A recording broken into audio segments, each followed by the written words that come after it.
우리 오늘 본문은 시편인데요. 여러분 그런 생각을 해보셨습니까? 시편이 없으면 성경은 어땠을까? 시편이 없는 성경은 마치 이런 상황하고 비슷해요. 여러분이 병원에 가서 의사에게 진단을 받았는데 좋지 않은 병이지만 일단 암이라고 칩시다. 의사 선생님이 이거는 무슨 암입니다 라고 말씀하시고, 그리고 이거는 어떤 약을 사용해야 됩니다, 음식은 어떻게 먹어야 됩니다 라고 얘기를 했습니다.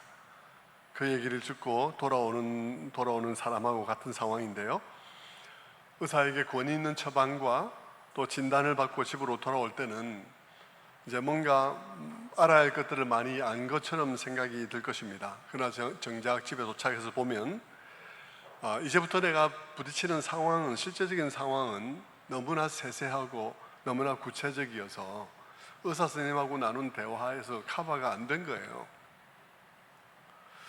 일단 중한 질병에 걸려서 직장을 내려놓았는데, 직장을 내려놓음으로써 느끼는 갑작스러운 두려움과 절망감들, 또 나 없이도 세상이 잘 돌아가고 있다는 그런 데서 오는 서운함과 당혹감들, 또 9시 뉴스를 보는데 갑자기 어제까지는 굉장히 관심이 많았는데 오늘 갑자기 내하고 아무 상관이 없는 것처럼 느껴지는 느낌들, 처음에는 식구들이 엄마 아빠 하면서 눈물을 흘리고 그렇게 했는데 다들 상황에 적응되고 난 다음에는 일상으로 다 되돌아가 버리고 자기 혼자 그냥 집에 머물러 있는 소외감 같은 것들, 그럼에도 불구하고 어쩔 수 없이 드는 가족에 대한 염려와 또 분노, 서운함, 깊이 잠들지 못하는 밤중의 고통들, 이런 여러 가지 좌절감과 그런 거의 싸움들, 이런 여러 가지들은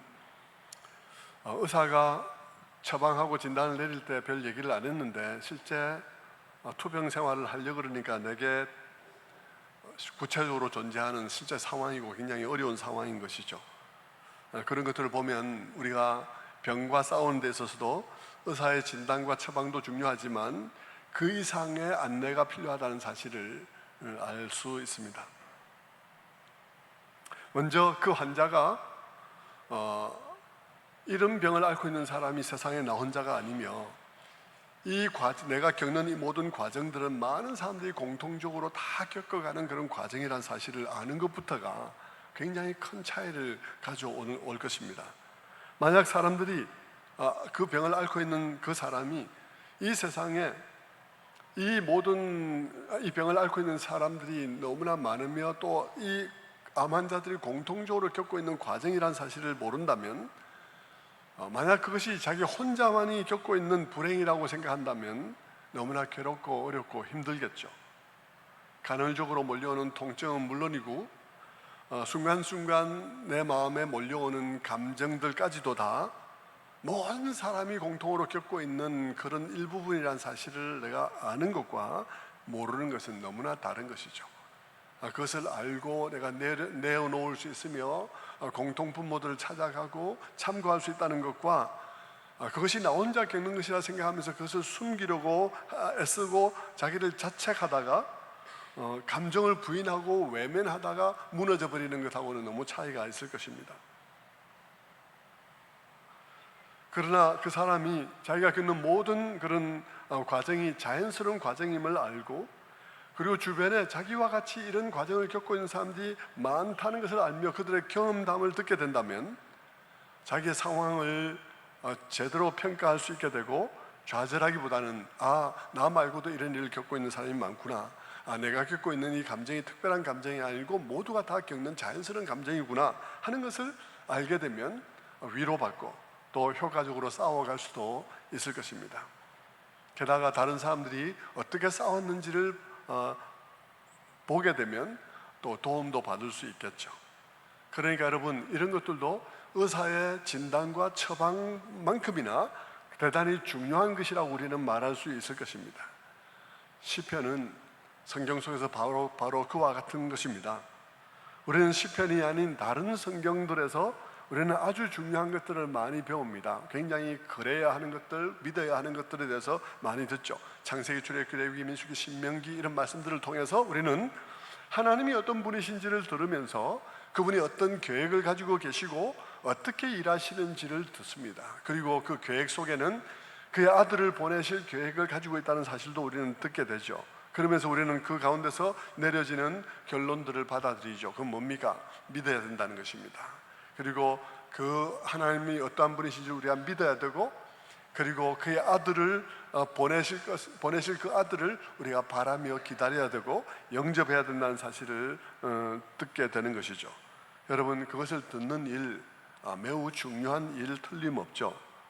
그러나 여러분, 우리가 그것을 듣고 아멘 하고 믿습니다 하고 우리가 돌아가지만 실제 우리의 삶 속에서 신앙생활은 그렇게 간단하지가 않다는 것이죠. 실제 우리의 삶 속에서 신앙생활은 믿습니다, 아멘 하는 것으로 다 되는 문제가 아니에요. 온갖 어려움이 있고 그 어려움 속에서 하나님을 믿어가는 일, 더 큰 문제, 또 다른 문제들을 겪으면서 그런 가운데서도 하나님을 신뢰하며 나아가는 일, 그런 일들은 결코 쉬운 일이 아닙니다. 그럴 때 누군가 우리에게 드는 이런저런 감정에 대해서 이건 거의 모든 믿는 사람들에게 일어나는 공통적인 일이라고 말하면서 나뿐 아니라 수많은 사람들도 네가 겪는 그런 과정들을 다 겪어왔어라고 말해준다면 그것은 정말 다른 일이 될 거예요. 뭐가 다르냐? 우리가 성경을 읽으면서 다른 사람도 이런 과정을 겪어와서 이런 과정을 통해서 좀 더 나은 믿음으로 갔어, 좀 더 나음으로 믿음으로 가는 과정 속에는 이런 일들이 있는 거야 하는 것을 아는 것과, 그렇지 않고 그냥 단순히 성경 속에서 하나님은 믿어야 돼, 하나님은 이런 분이야, 믿냐? 아멘 그러고 끝난 것하고는 전혀 다른 거예요. 그것을 우리가 정말 그것을 믿어야 하고 정말 믿어야 할 내용은 그것인지를 알지만 그것을 실제로 믿으면서 살아가는 우리의 삶 속에는 이런 좌절감과 이런 죄책감과의 싸움이 있다는 사실을 아는 것은 우리들에게 대단한 차이를 가져오는 것입니다. 그리고 이런 시편을 통해서 수많은 믿음의 선배들의 믿음의 성장이 그런 과정을 통한 성장이었다는 것을 알게 되면 많은 위로를 느끼게 되겠죠. 시편은 바로 그런 점에 있어서 우리들에게 남겨준, 이스라엘 백성들의 공동체가 남겨준 귀한 그런 선물이라고 말할 수 있습니다. 그런 점에서 우리는 시편을 곰곰이 묵상해 보면 뜻하지 않게 우리는 시편 속에서 굵직굵직한 많은 그런 교리적인 교훈들을 우리가 얻을 수가 있어요. 예를 들면 이런 겁니다. 시편을 쭉 읽다 보면 우리는 예수를 믿기만 하면 모든 것이 잘 된다는 그런 가르침이 사실이 아니라는 사실을 시편을 통해서만도 우리는 금방 알 수가 있습니다. 왜냐하면 우리는 시편을 보면요, 시편 속에 왜 그리 탄식시가 많은지, 왜 그래 탄식의 시편이 많은지를 보면서 우리는 하나님만 믿으면 모든 일이 편해진다는 말이 사실이 아니라는 사실을 아는 거예요. 기독교 번영주의적인 가르침이 사실이 아니라는 사실을 알게 되는 것입니다. 또 이런 거죠. 교회에 대해서도 마찬가지로 우리는 교훈을 얻을 수 있습니다. 많은 사람들은 그런 허황된 기대를 가집니다. 교회 공동체는 믿음의 사람들이 모이는 곳이니까 믿음의 공동체 속에서 만나는 형제 자매의 관계는 이렇게 정말 아름답고 좋고 그렇게 그런 것이야만 해, 그럴 거야 하고 기대를 하지만 시편을 읽으면 그 환상도 깨집니다. 왜냐하면요, 시편의 저자들이 고통받으며 울부짖는 그 고통의 많은 것들이 공동체 속에 있는 사람들로부터 왔다는 것을 보게 되는 거예요.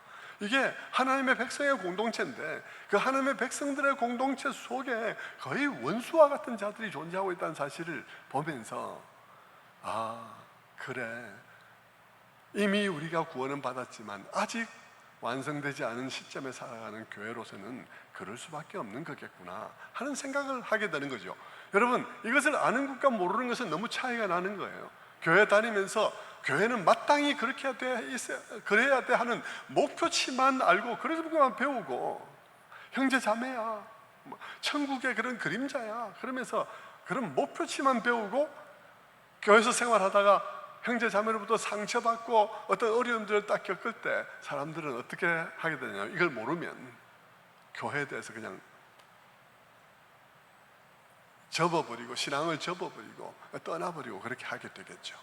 그러나 여러분, 우리가 이것을 알고 있으면, 그래, 이 땅에 우리 교회들은 그런 거야. 시편을 봐봐. 시편만 보더라도 시편 저자들의 그 많은 눈물들이 공동체 속에 있는 사람들 때문이라는 사실을 우리가 볼 때에도 당연히 이 세상에 아직은 교회가 그럴 수밖에 없다는 사실을 이해하게 되는 것이죠.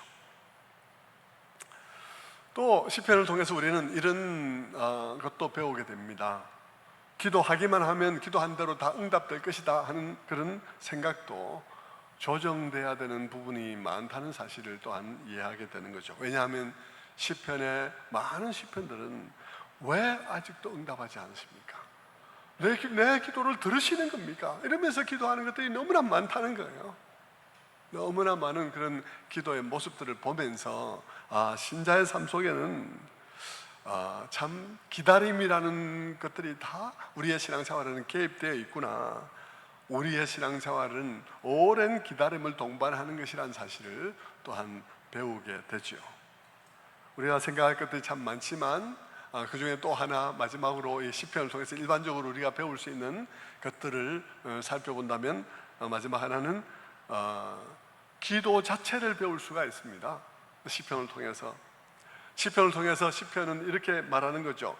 이럴 때는 이렇게 기도하고 저럴 때는 저렇게 기도했다는 우리의 그 모범들을 우리에게 많이 보여줌으로써 우리에게 기도를 가르쳐 줍니다. 마치 시편은 어린아이에게 말을 가르쳐주는 엄마 같아서요, 엄마가 아이에게 어떻게 말하나요? 계속 반복하게 하면서 엄마, 아빠, 감사하다 해야지, 감사하다, 감사합니다, 그렇게 말하라고 하는 것처럼 엄마가 하는 말을 따라하게 하는 것처럼 말입니다. 시편은 마치 우리들에게 신앙의 어머니와 같아서 우리들에게 이런 때는 이렇게 기도하는 거야, 저럴 때는 저렇게 기도해 하는 것을 우리들에게 가르쳐주는 그런 귀한 자원이 되고 있습니다.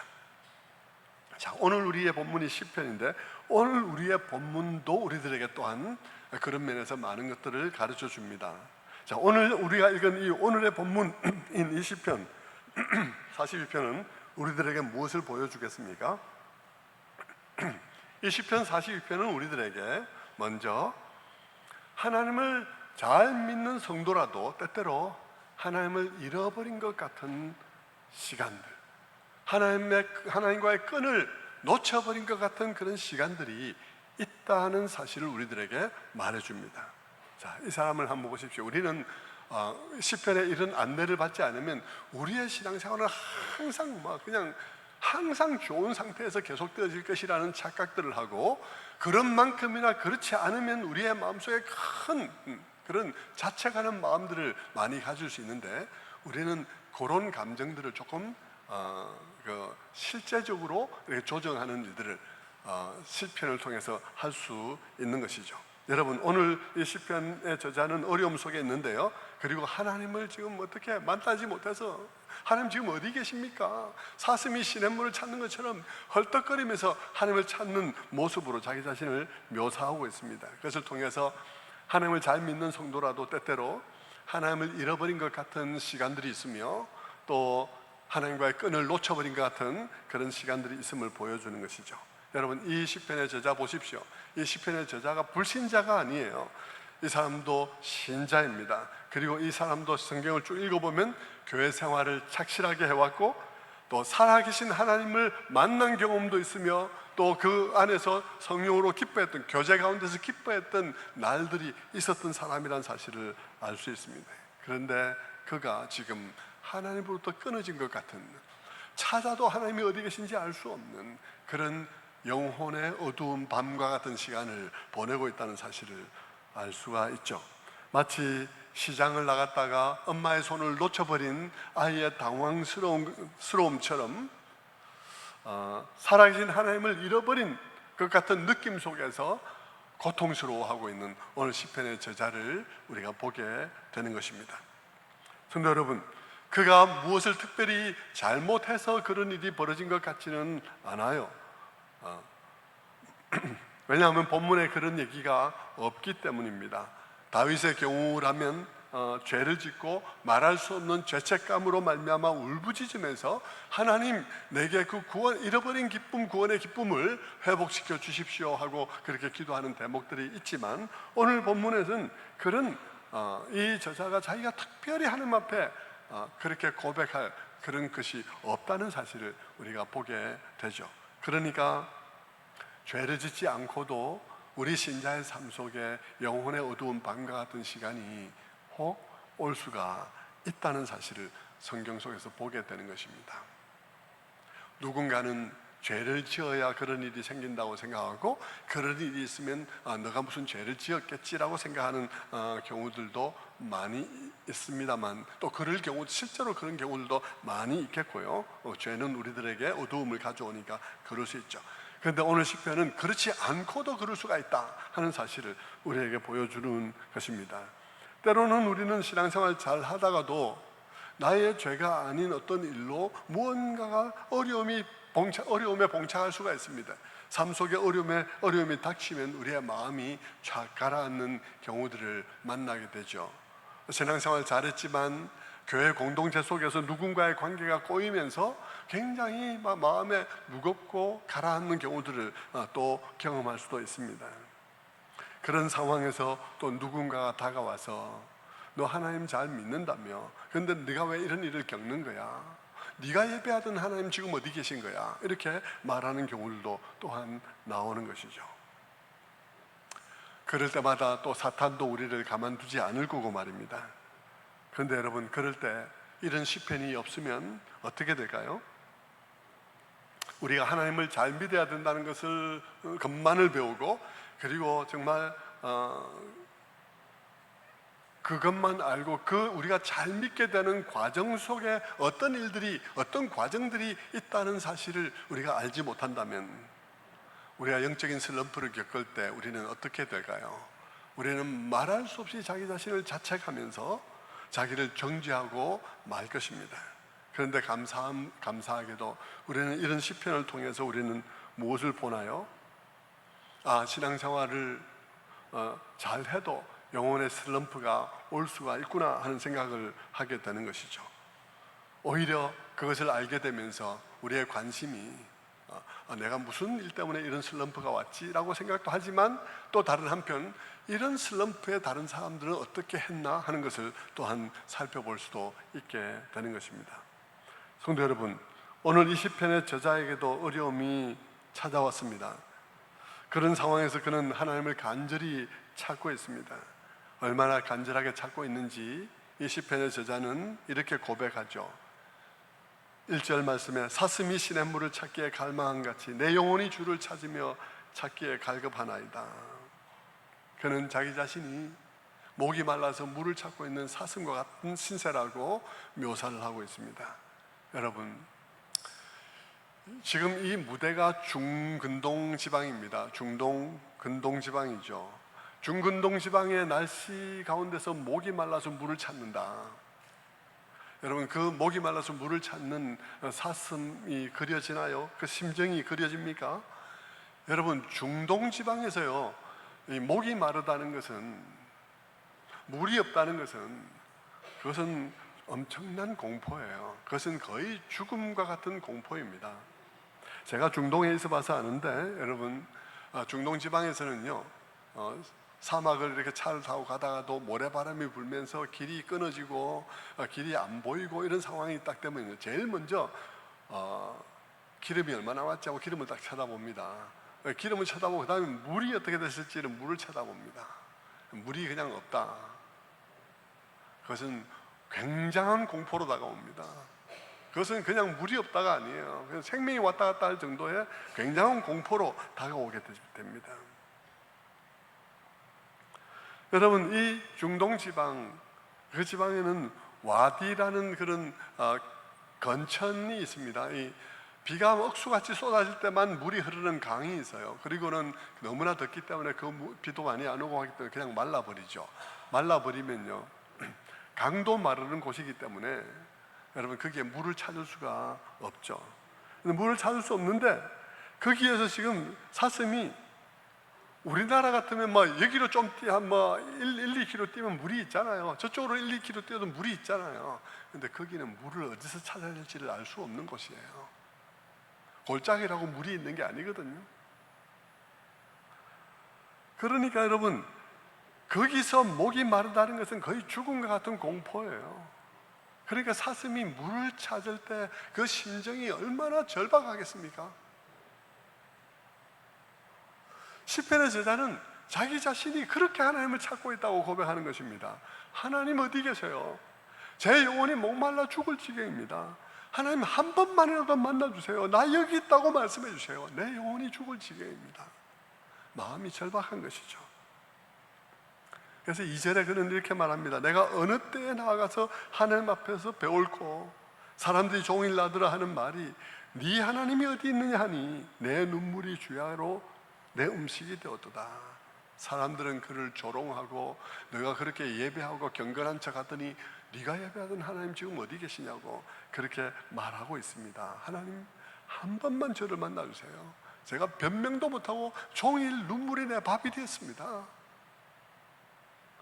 사람들이 비웃고 있잖아요. 하나님 문제 해결은 놔두고라도 하나님 내 여기 있다라고 한 번만 말씀해 주세요 라고 지금 말하고 있는 그런 상황이죠.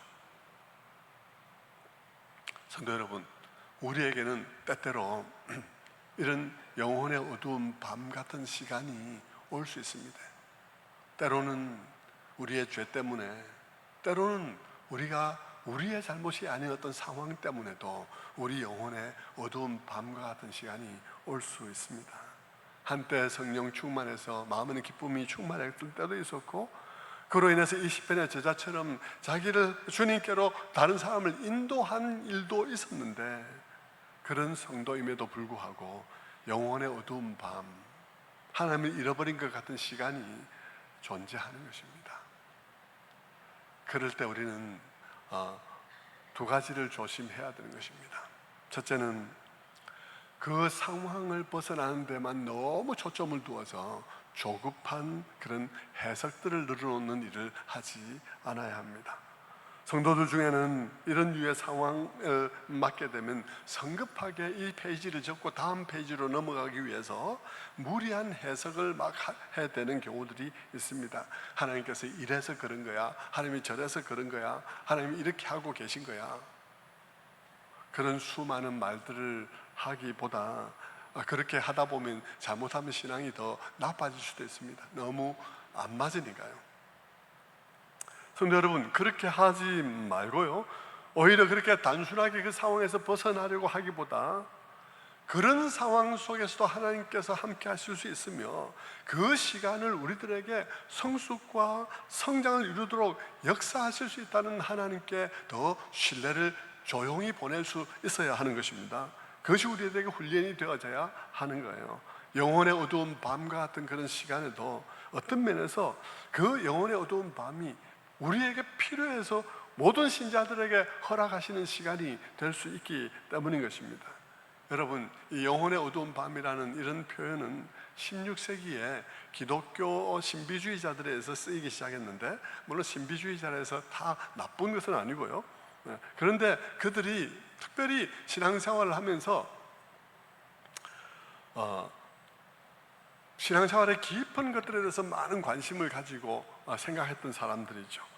그들은 이런 영혼의 어두운 밤과 같은 시간은 하나님께서 우리 영적인 성장과 정화를 이루는 일에 사용하신다고 그들은 깨달았습니다. 신앙의 여정에, 그래서 신자의 여정에 그런 시간들이 간헐적으로 일어난다는 것이죠.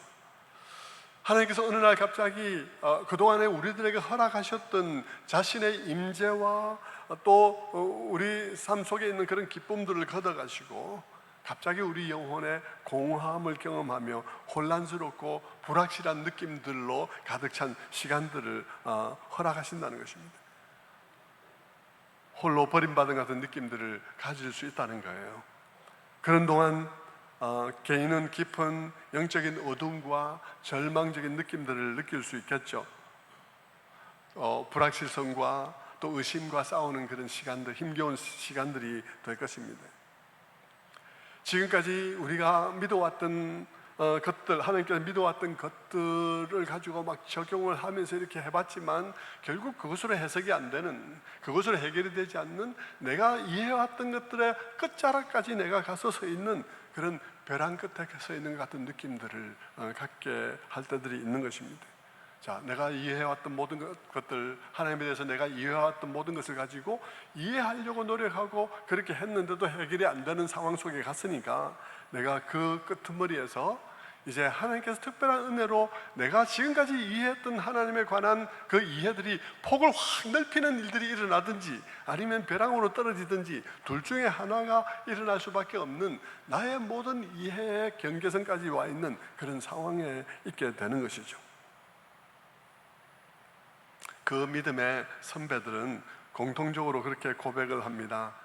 그런 시간 우리의 영혼은 엄청나게 혼란과 위기를 느끼면서 믿음의 경계선에 서 있는 같이 느끼지만 그런 영혼의 어두운 밤을 하나님께서는 그분과 더 많이 일치하고 더 깊이 이해하고 더 많이 일치할 수 있도록 우리의 믿음을 확장하는 데 사용하신다고 그들은 고백하고 있습니다. 그들의 신앙생활 속에 늘 하나님께서 그러했다고 고백을 했던 것이죠.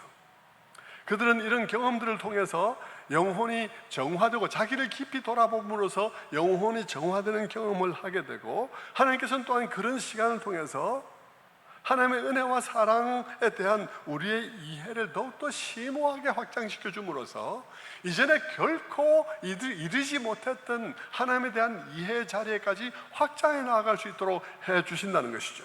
이런 과정에서 개인은 이런 짧은 시간 동안 나 혼자 내동댕이 쳐진 느낌, 고독감, 버려진 느낌 같은 것을 경험하지만 하나님께서는 오히려 그 시간을 이전보다 훨씬 더 깊이 그리고 더 넓게 하나님과 일치하고 연합할 수 있는 그런 자리로 나아가는 통로로 삼으신다는 것입니다. 그동안은 내가 쉽게 믿어왔던 것들이 있을 거 아니겠습니까? 쉽게 믿어왔던 것들의 한계를 느끼게 하는 거죠. 내가 쉽게 믿어와서 내가 믿는 줄 알았는데 그 모든 것의 한계 지점에 우리를 데려다 놓음으로써 내가 지금까지 믿어왔던 것들이 얼마나 한계가 있고 약점이 있는 것인지를 이해하면서 그런 가운데서 우리를 붙드시는 하나님을 발견하게 되고 하나님을 더욱더 겸손함으로 또 더 깊은 신뢰로 또 받아들이고 나아갈 수 있도록 이 상황 속에서 역사하신다는 것입니다.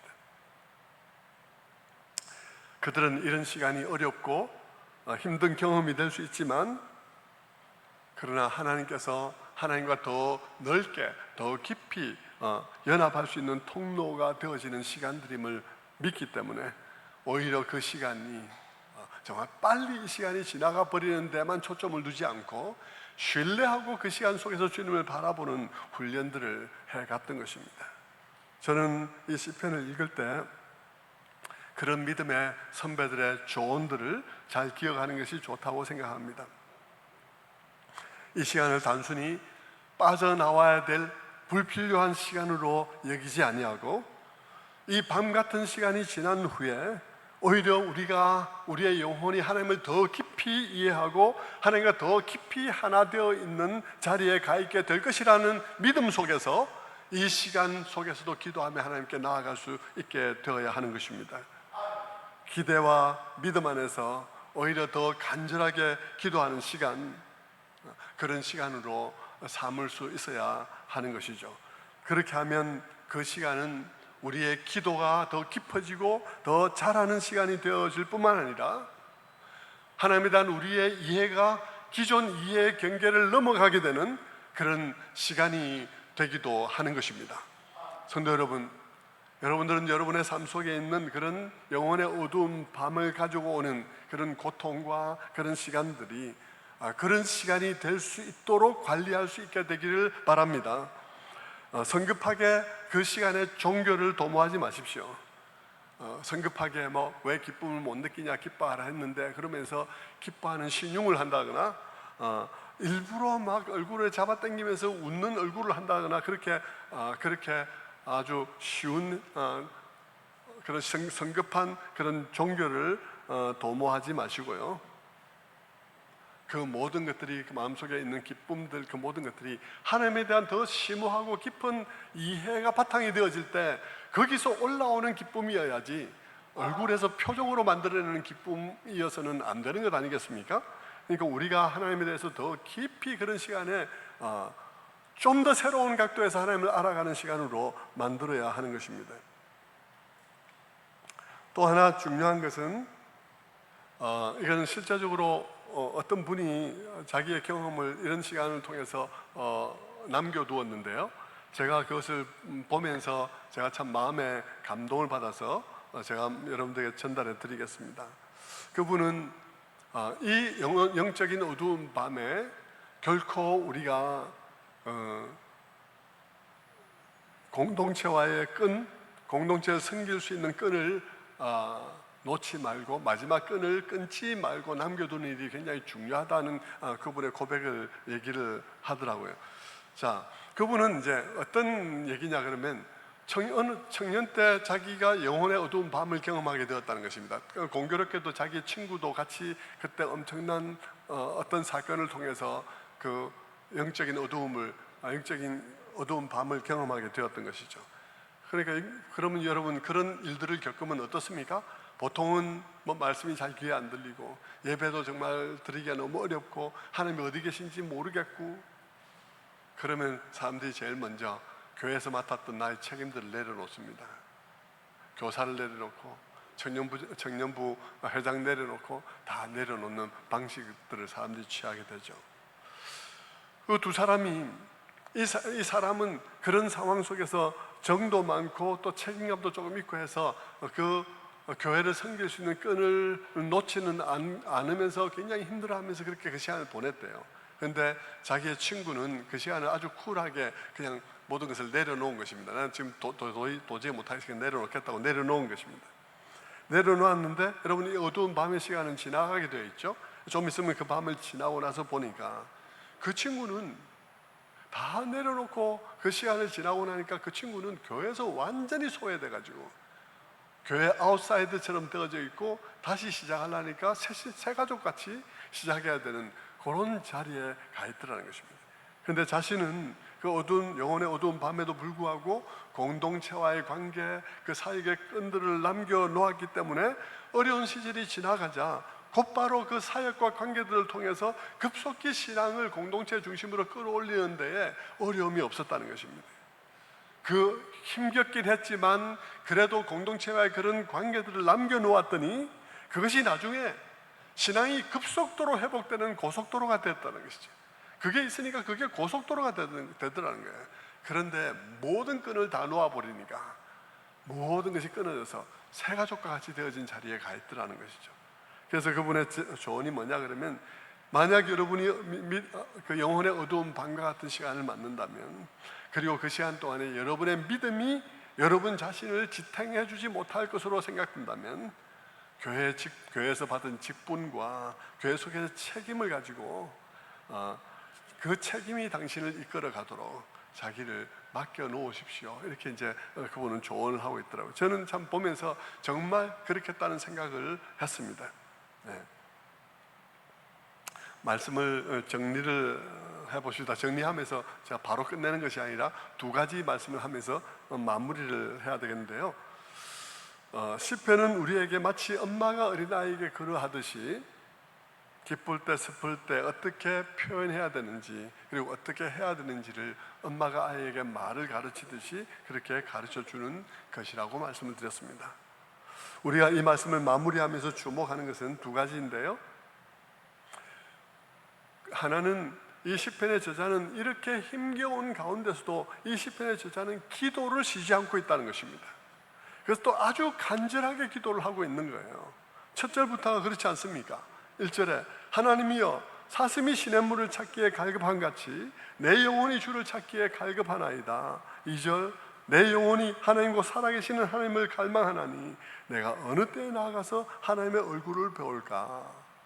여러분, 이 시편의 저자는 영혼의 어둠과 같은 그런 굉장히 힘겨운 상황, 하나님 지금 어디 계십니까 하는 그것이 정말 어려운 상황이 있지만 간절하게 그는 기도를 하고 있습니다. 목마른 사슴이 물을 찾는 것처럼 절박하게 하나님을 향해서 하나님의 얼굴을 찾으며 그렇게 부르짖습니다. 이 시편의 저자는 보면 고통도 그에게 끝나지 않고 있지만 그런 만큼이나 그의 기도도 끝나지 않고 있다는 사실을 우리가 알 수가 있죠. 성도 여러분, 많은 경우 사람들은 고통이 끝날 때까지 기도를 쉬는 경우들이 많습니다. 고통이 끝나면 기도를 하려고 생각하는 사람들이 많습니다. 그러나 여러분, 고통이 끝나지 않은 동안 기도를 계속 하시고 기도 가운데 또 승리할 수 있게 되기를 바랍니다. 이 기도 중에서 이분이 하는 기도가 굉장히 특별한 점이 있는데 그게 뭐냐 그러면 두 번째 이제 마무리하면서 두 번째 마지막 걸 말씀드리는 건데요. 아주 특이한 게 뭐냐 그러면 이분은 기도를 하면서 낙심하고 있는 자기의 영혼을 향해서 말을 걸고 있다는 것입니다. 자기 영혼을 향해서 질문을 던져요. 42장 5절에 그것을 보는데요. 42장의 첫 번째 보면 질문이 나옵니다. 내 영혼아, 내가 어찌하여 낙심하였며 어찌하여 내 속에서 불안해하는가? 하나님이 계신데 너가 왜 내 안에서 걱정을 하는 거야? 네가 그렇게 낙심하고 불안해하는 이유가 뭐냐? 하면서 너는 하나님을 어떤 분으로 보고 계신 거냐? 하고 질문을 던지는 것입니다. 그것을 자기 영혼을 향해서 던지라는 것입니다. 그것을 우리 시편의 저자가 우리에게 보여주는 거예요. 로이 존스 목사님은 그의 책 영적 침체라는 책에서 바로 이 점에 주목을 하면서 그렇게 얘기를 합니다. 우리도 우리의 마음이 가라앉을 때 우리의 영혼을 향해서 이렇게 말해야 한다고 그렇게 그분은 권면을 합니다. 내 영혼아, 우리 영혼이 그냥 한없이 부정적인 말, 마음속에서 들려오는 부정적인 생각들의 귀를 기울이지 못하게 우리 영혼을 향해서, 우리가 우리 영혼을 향해서, 오늘 이 시편의 저자도 그렇게 얘기해요. 내 영혼아, 어째 네가 내 안에서, 내 안에 있는 너가 왜 내하고 다르게 그렇게 걱정하고 있냐? 어떻게 해서 너는 내 안에서 그렇게 걱정하고 있냐? 낙심하냐? 이렇게 하면서 말을 걸고 있는 것처럼 우리도 우리 자신의 영혼을 향해서 선포해야 된다는 것입니다. 어째서 네가 그렇게 걱정하느냐? 한없이 내가 그냥 잠잠히 그냥 사탄의 속삭임 속에 끌려가고 있는 우리의 영혼을 향해서 내 영혼아, 어찌해서 네가 내 안에서 그렇게 불안해 염려하는가? 근심하고 낙심하고 염려하고 그렇게 하느냐 하고 내 영혼을 일깨워서 세워야 된다는 것입니다. 한없이 끌려가는 그 영혼에 대해서 말을 걸어야 된다는 것이죠. 그리고 두 번째로는 42장 5절에서 그 영혼에게 명령을 하는 것입니다. 말을 것뿐 아니라 명령을 해요. 42장 5절 중간 부분에는 뭐라 되어 있냐면 너는 하나님께 소망을 두라. 너는 하나님께 소망을 두라. 내 영혼아, 네가 어찌하여 내 안에서 그렇게 낙심하며 불안해하는가? 그래서 너는 하나님께 소망을 두라. 하나님께 소망을 두라라고 그렇게 명령을 하는 거예요. 그러면서 그는 네가 그렇게 하나님께 소망을 두고 그렇게 이 시간에 나아가면 좀 있으면 어떤 결과가 올지를 그가 미리 선포를 합니다. 그것이 어떻게 네가 이런 때에 여호와께 소망을 두고 나아가면 결국 하나님께서는 그의 얼굴로 너를 도와줄 뿐 아니라 그래서 너가 승리할 것이고 결과는 뻔한 결과가 오게 될 것이다.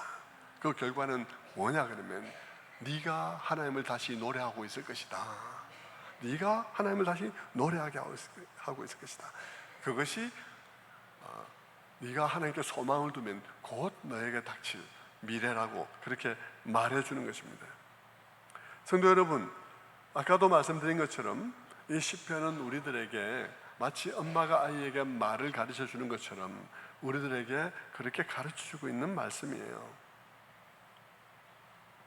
친히 기도하면서 자기 영혼을 향해서 선포하는 모습을 통해서 우리들에게도 동일하게 그렇게 선포하기를 권면하고 있는 것입니다.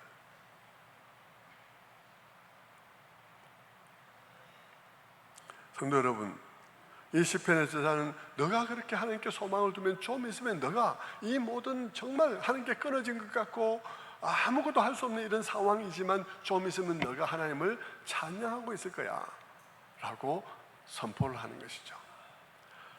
성도 여러분, 우리는 어려움을 겪으면서 자신의 어려움 자체에 파묻혀가지고 정신없이 지나다가 그냥 태풍 지나듯이 지나가 버릴 수도 있고요, 우리가 평상시에 이렇게 하나님에 대해서 알아오는 것으로 우리의 마음을 채워가다가 그런 어려움이 있을 때 정말 하나님 앞에 깊이 기도하는 가운데